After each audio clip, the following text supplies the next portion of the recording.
Hello, my name is Matt Wood. I come from Team Mapme, along with Brandon Russell and James Williams. We have been working on a project that will help. Hold on, sorry, I'm a little tired. Okay. As you know, the internet is full of security and privacy concerns. So we have been working on an app that will help the consumer, the browser, be more aware of websites that they're going to and help them make wiser choices where they spread their public information. To start out the presentation, I would like to show you a video.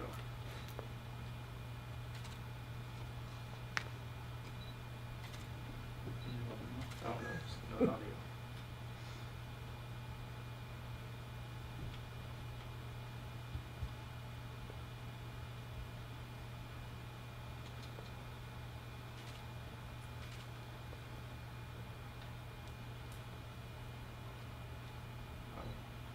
Identity stolen again? Mapme keeps you safe by showing you where you're submitting your personal information. I'm so tired from this 24-hour hackathon. Oh, what's this suspicious site over here? Stop! Don't worry, we got your back. Check sites before you visit with Mapme. Oh, Mom, how I do hope to visit England someday. But wait! Team Mapme will show you that you have visited England. Thanks, Team Mapme. Hi, my name's James Williams, and I'm with Team Mapme.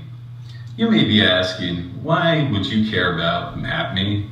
Well, I'm going to tell you why. Install and use Mapme's Chrome extension to monitor website locations as you browse. Look up questionable sites using the search feature within the Mapme Chrome extension. See a feed of recently visited website locations. Travel the world with Mapme.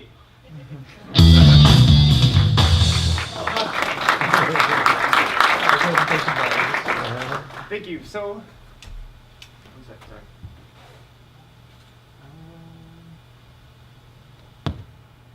I would like you all to participate in a live demo.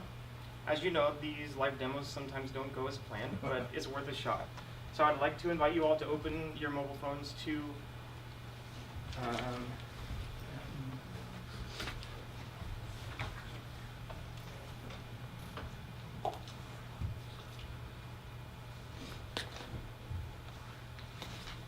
Mapme.rocks. And you might be able to see it in a minute or two. As you're on the site, you'll see the home page, and I would like you all to click on the Find Me link towards the top. You might have to click on the little expansion menu. And you should see a map of where we're finding your current public IP is located. So this is an IP address that's registered with the GeoIP service. We actually have downloaded, there are public GeoIP databases, and so we have an API that is listening to requests and will respond with city, region, and country. You can also, from the home page, type in a domain that you're curious, like maybe I want to buy a book from a store, but I don't know if it's a legitimate store. So there's a store, I don't know if you guys have heard about Amazon.com. We can put that in and we see, okay, well, they're being hosted out of Seattle, Washington. Also, as we're browsing the internet, maybe we're on a website like Valley Hackathon, and we want to know, okay, this looks like a really fun event.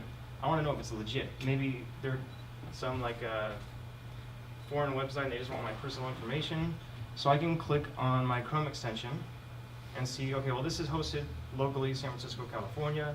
Doesn't mean that they're legitimate, but at least it's not some foreign country trying to get my information. Also, while I'm on this site, I can type in other domains like twitter.com and see a map of that. Yeah. Did any of you have success with the Find Me link? Yeah. Yes. Very cool. You can also, as you saw in the video, see a feed of a recent lookup. So these are anyone that uses the service. We store just the domain IP and the location of the destination server, not of the source client. We don't want to store any unique identifying information. So we can also see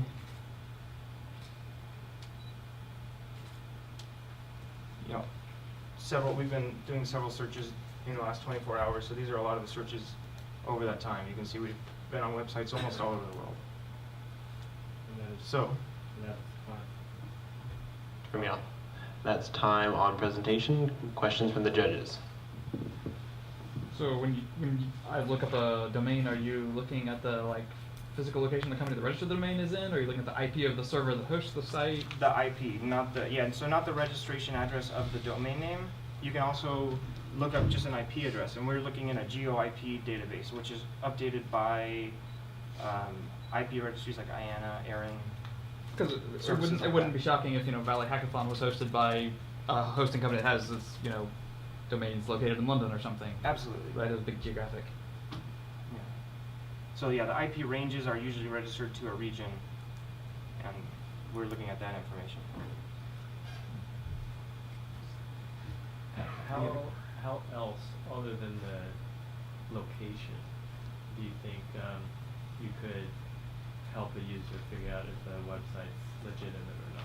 Yeah, so another thing that we were looking at, didn't have enough time to implement, was looking at all of the resources on a page and then deciding if a majority of them were coming from one hosting or one country, one region, and there was maybe one JavaScript resource or some other resource on the page coming from a separate country.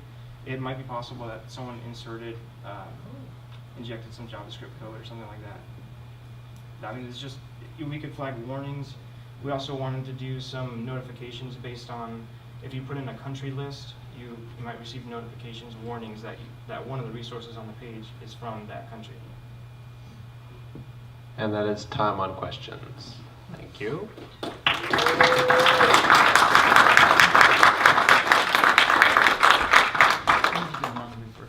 Show me websites near me.